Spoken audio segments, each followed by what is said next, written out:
1800 hours, Pakistan Standard Time. Assalamu alaikum. This is Radio Pakistan. The news read by Farzana Khan. First, the headlines. Prime Minister says the government has initiated an effective reforms agenda to facilitate ease of doing business. In an interview with CNBC, the Prime Minister again called on the US President and the UN to intervene to resolve Kashmir dispute. Foreign Minister has warned that deteriorating situation in occupied Kashmir or a conflict in South Asia will have negative impact on the regional economy. Pakistan today conducted successful training launch of surface-to-surface ballistic missile Ghaznavi. Foreign Office has categorically rejected claims that China-Pakistan Economic Corridor project is in form of loans or non-concessional financing with sovereign guarantees. China has urged world community to recognize and encourage Pakistan's political will and active efforts for counter-terror financing. And now the news in detail. Prime Minister Imran Khan has said the government has initiated an effective reforms agenda to facilitate ease of doing business. He was talking to Chairman and CEO of a multinational company on the sidelines of World Economic Forum in Davos today. The Prime Minister assured full cooperation of the government to investors and businessmen regarding environment-friendly green technology in line with the government's Clean and Green Pakistan.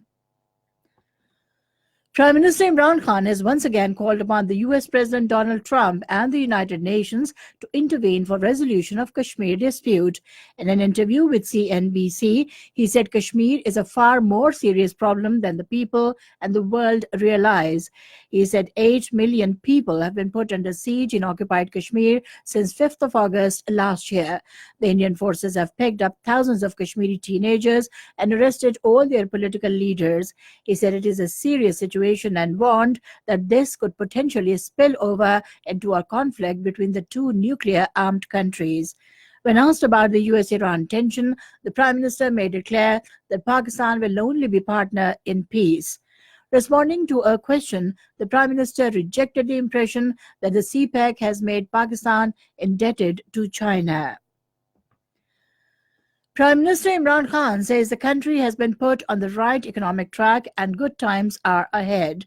Addressing prominent business personalities of Pakistan breakfast meet in Davos today, he said his vision is to turn Pakistan into a welfare state and ensure inclusive development as envisioned by the founding fathers. Imran Khan said the government is spending money to revive industries by encouraging and giving them incentives. Referring to the challenges faced by the country, including corruption, high debt, and degeneration of institutions, the Prime Minister said, despite these challenges, his first year in power has remained remarkable. He said the current account deficit has been reduced by 75%, which is a great achievement. Imran Khan noted that the country has the potential to excel given its vast natural resources, including those at Rico Dick and the dynamic human resource. He said the overseas Pakistanis are our greatest asset and we are trying to create environment for them to come back.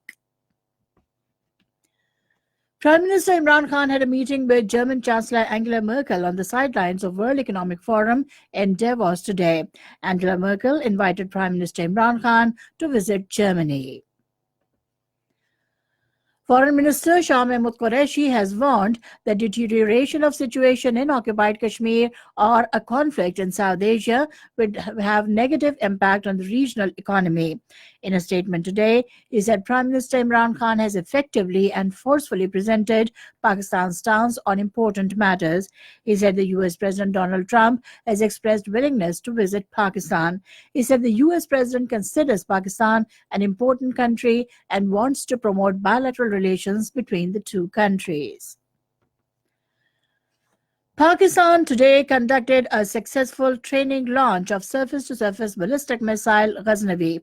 According to ISPR, the missile is capable of delivering multiple types of warheads up to a range of 290 kilometers. The President, the Prime Minister, the Chairman Joint Chiefs of Staff Committee, and the services chiefs have congratulated the nation on this landmark achievement. The federal government has announced to provide financial assistance of 500,000 rupees to the family of each deceased and 50,000 rupees to every injured in the recent incidents of rain and snowfall in Balochistan.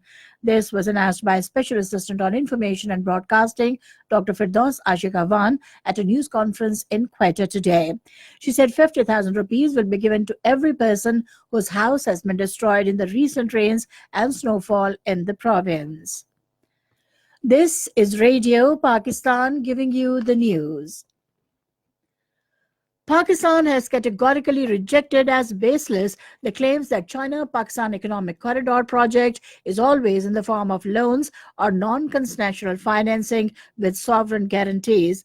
Responding to the queries of media persons at a weekly news briefing in Islamabad today regarding U.S. Ambassador Alice Wells' recent remarks against the corridor project, Foreign Office spokesperson Aisha Faruqi clarified that the total CPEC debt is about 4.9 billion US dollars, which is not even the 10% of the country's total debt.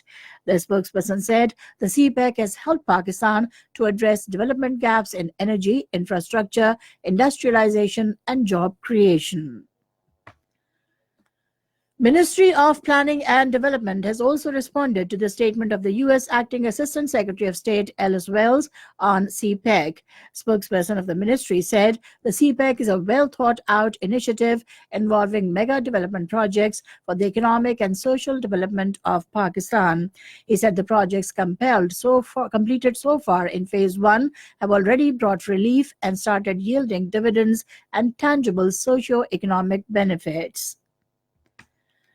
China has urged world community to recognize and encourage Pakistan's political will and active efforts for counter-terrorism financing. The Chinese Foreign Ministry spokesperson Geng Shuang was commenting on Pakistan's action plan report, which was discussed during the Joint Group Financial Action Task Force meeting in Beijing. The spokesperson expressed satisfaction over visible progress made by Pakistan to strengthen its domestic counter-terrorism financing system. Azad Jammu and Kashmir President Sardar Masood Khan says the people of Kashmir and Pakistan have always supported peaceful means for resolving the Kashmir dispute, including through third-party mediation. He expressed these views in a statement commenting on President Trump's latest statement from Davos that the United States could help resolve the Kashmir issue. The AGK president said any third-party mediatory process should be within the parameters of existing UN Security Council resolutions on Jammu and Kashmir. Washington-based U.S. Congress's think tank says India's unilateral change of Kashmir's status could harm regional stability. A report titled Kashmir Background, Recent Developments and U.S. Policy, released by the U.S. Congressional Research Service, said India's action of abrogating Article 370 and Article 335A of its constitution sparked international outrage. The report provides background of the Kashmir dispute, reviews several key developments last year, and closes with a summary of U.S. policy and possible questions for the Congress. International Court of Justice has asked Myanmar to take urgent steps to prevent genocide of minority Rohingya Muslims in the country. The court gave the order while announcing decision in the case filed by Gambia in November last year, alleging that Myanmar is committing genocide of its minority Muslim Rohingya population. And now cricket. The first match of three-match T20 series between Pakistan and Bangladesh will be played at Gaddafi Stadium in Lahore tomorrow. Radio Pakistan will broadcast ball-to-ball running commentary on all matches of Pakistan-Bangladesh cricket series. And finally, the weather report. Mainly cold and partly cloudy weather condition is expected in most parts of the country during the next 12 hours. However, rain and snowfall over the mountains are expected at isolated places in northwest Balochistan, Upper Khyber Pakhtunkhwa, Upper Punjab, Islamabad, Kashmir, and Gilgit-Baltistan during evening and night. And that is the end of the news. For more news and analyses, log on to our website radio.gov.pk and also watch live video streaming of our bulletins on the link facebook.com/Radio Pakistan News Official.